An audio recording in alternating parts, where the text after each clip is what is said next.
Hey everybody, Jason Burmis here, and I am joined by Steve, one of the hosts on the Action for Assange.com network that are doing Wednesday night visuals, as well as Slow News Day show. You can follow him on that over at Twitter, and please go visit the website because, listen, the things that are going on with Julian Assange right now are huge, and there's almost a complete media blackout in the United States, not only regarding what's going on with him in court, his mental condition, his physical health, but the fact that we just had a large protest, Steve, in the United Kingdom, a big concert, and there was really nothing about it in the United States media. No, there was absolutely nothing. You said right before we went on, the only place you could find it was Raw Story. After that, it was Rupley, an RT outlet, and Gordon Dimmick from the UK. And that was it. That was the complete and total coverage of a large concert outside of the Home Office given by MIA and Loki.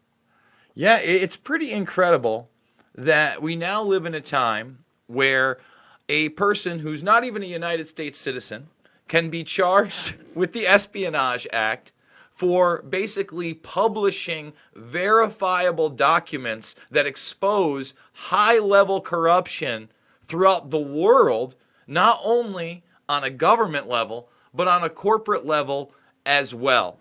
So moving forward now, we already know his mental health is diminished. We already know his physical health has diminished. Where does it go from here for Assange himself? And where do we go to try to bring this information to the people? Man, that's an interesting question. Really, Julian Assange has nowhere to go at the moment. His extradition hearing is set for February 25th of next year. Every effort to delay that hearing was rebuffed by a magistrate who was clearly working with and signaling to the U.S. State Department officials who sat in that courtroom on the 21st of October.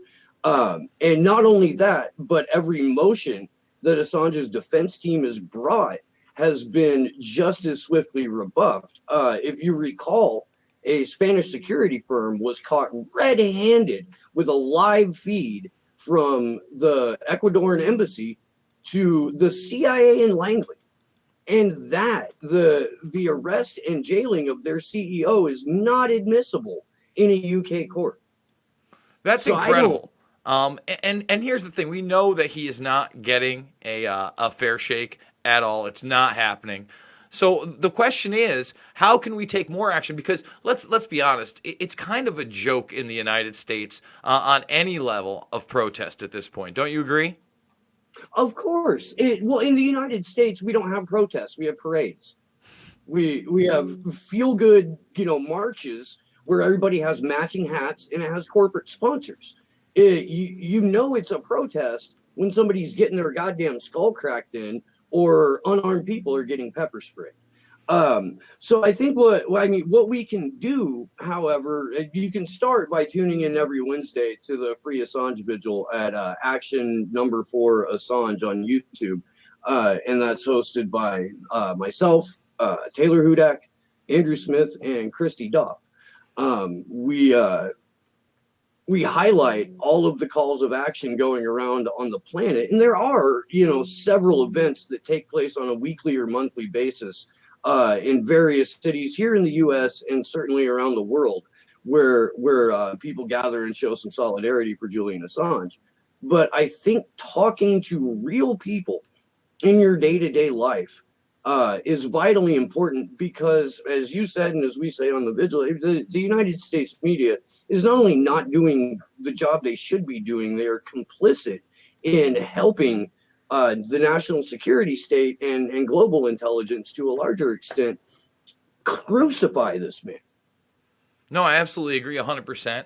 And, every day the media is exposed for what it is, which is another propaganda arm of the government, of the powers that be, of the corporate structure to control information and control the people in mass. And that being said, we have this election coming up in 2020 where Bernie Sanders got a little bit of media, not a huge amount of media, for saying that when he's in office, he's going to pass this Whistleblower Act. And, Edward Snowden retweets this out like, whoa, does this even cover Assange? I mean, let's be honest. No. He's not a United States citizen. He's not a whistleblower. Exactly. Not only is he not a U.S. citizen, he's a journalist and a publisher. And there's a distinction with a huge difference in what Bernie Sanders said, because he only talked about whistleblowers. And if that was the case, Jason, in that statement, he would have said, and the first thing I'm going to do is pardon John Kiriakou or Chelsea Manning or Jeremy Hammond or any number of whistleblowers that have been unduly punished throughout the years for exposing the truth, for coming forward to let the American people know about crimes that their government is doing in their name. Absolutely. And he hasn't done that. And prior to that, you guys have it pinned to the Action for Assange Twitter, as well you should. He was confronted on the issue. He was asked straight up about that issue, about the issue of Assange, a man who may not make his next court hearing. He's in that poor of health, folks. Let's be honest. Let's not dance around the issue. This man is being tortured on a day-to-day basis at this point. And Bernie Sanders says he's aware of the issue. Well, I got news for you. Fuck Bernie Sanders. This is some bullshit, folks. We are on the level now where if you're not coming out for publishers exposing corruption, you are bowing down to the Orwellian society being built around you on a daily basis that will go after the bastions of truth and demonize them as cyber terrorists as they rot in a fucking prison cell with no recourse. It makes me sick to my stomach. Okay, and Tulsi Gabbard. I couldn't agree more. The thing with Bernie Sanders particularly troubles me because his supporters they're doing some sort of interdimensional yoga to bend backwards to lift this guy up. And I understand he's your preferred candidate. I get that. But the path to neoliberalism starts with picking a candidate in the Democratic primary and justifying their shitty choices and actions for the next however long. The next thing you know, you're fucking agreeing with Neera Tanden or agreeing with Elizabeth Warren. I have a bleaker picture than that because we watched Bernie Sanders fold like wet cardboard in the 2016 election. We watched him go out of his way to not say Julian Assange's name. And in fact, Jason, he hadn't said Julian Assange's name until Dak Rouleau stuck a camera in his face and said, "Do you support Julian Assange?" And he repeated the question, "Do I support Julian Assange?" Like, I can't answer that right now. And you're right. February 2020 is a long way off for that court hearing. The next president would not be inaugurated until January 2020. And unless you're going to rule by executive order, can you imagine President Bernie Sanders ruling by executive order, how the fallout from that? There's no legislative path without a body of Congress standing up and saying, no, we will not allow this person to be extradited to this country to be tortured on 17 trumped up charges, and one of which has absolutely nothing to do with him. You're right. There's no time to play these games. There's no time to be the Bernie whisperer and be like, okay, well, because he said this one thing, that clearly means all of these unrelated things. No, exactly. Listen, the guy's health is clearly in jeopardy when he's fighting back tears and says he's having trouble remembering his name, his age. He has no access to an attorney. He's been spied on. Again, this is torture, folks. This is the real deal, in-your-face torture. When you have Manning being held on something that basically she not exonerated, but look, it was done. Obama said, okay, you're out. You've done your time. We did it. I couldn't believe he did it. And then all of a sudden they just say, no, fuck that. That's an authoritarian state. And here's the deal. All you Bernie defenders out there, everybody's had quite a bit of time to speak up on this issue. And nobody has spoken on this issue other than Gabbard on that side. And I'm sorry, it's also shameful. We have a president that says he doesn't know much about it. You know, all you guys that are on the message boards and think there is some kind of superhero movement that's going to save Julian Assange, you're out of your fucking minds, man. You're just out of your gorge. You don't understand the issues. This is it. This is the chilling effect to silence anybody that would dare publish information that could hurt the predator class. So tell people how they can support you again. Where can they donate? But really, how can they take action? You know, I'm seeing more and more people on the streets. What I really like about that video is it reminded me of the old school days when people would shove a camera in the face of a high-level political or corporate figure and ask a real question. Demand a real answer and try to put it on the web and let it go viral. It's harder than ever to get that stuff to go viral these days. But how do we make that happen?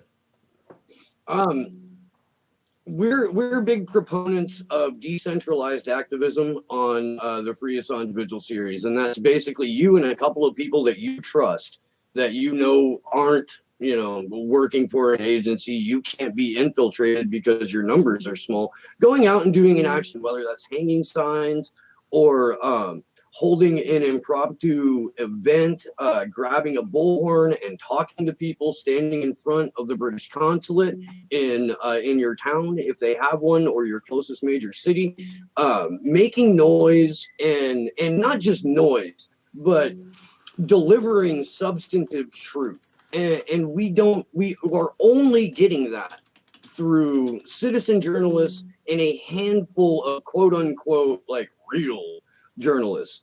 It's one of those things where people and people alone are going to make this happen, and the types of actions that you take honestly are up to you. If you want to grab a camera and you want to go to an event, you want to walk up to if not Bernie Sanders, anyone on his team. Because here's the thing that pisses me off about not just Bernie Sanders' lack of communication on this, lack of backbone on this. Everyone on his team, including high-level, quote-unquote, independent journalists, have remained absolutely mute on this. When David Sirota isn't saying a word, Jason, when Bree Gray isn't saying a word, when all of these people who are involved in Bernie's campaign, who have a background in either media or some sort of politics, are mute on this, it signals to me that there's a dictum coming down throughout the campaign that you are not allowed to say the words Julian and Assange in the same sentence. So putting pressure on those people absolutely is something that we have to do. I couldn't agree with you more, my man. Steve, thank you so much for joining us. When is the next vigil? What time can people tune in? Today is Tuesday. I know you do it every Wednesday. What times does it start? It starts at 10 p.m. Eastern, 7 p.m. Pacific. Those times are in the U.S. And you can find us every week on Action, the number 4, Assange on YouTube. You can find me at Slow News Day Show on Twitter. I do host a show of the same name, Slow News Day, here on the YouTubes. Thanks for having me on.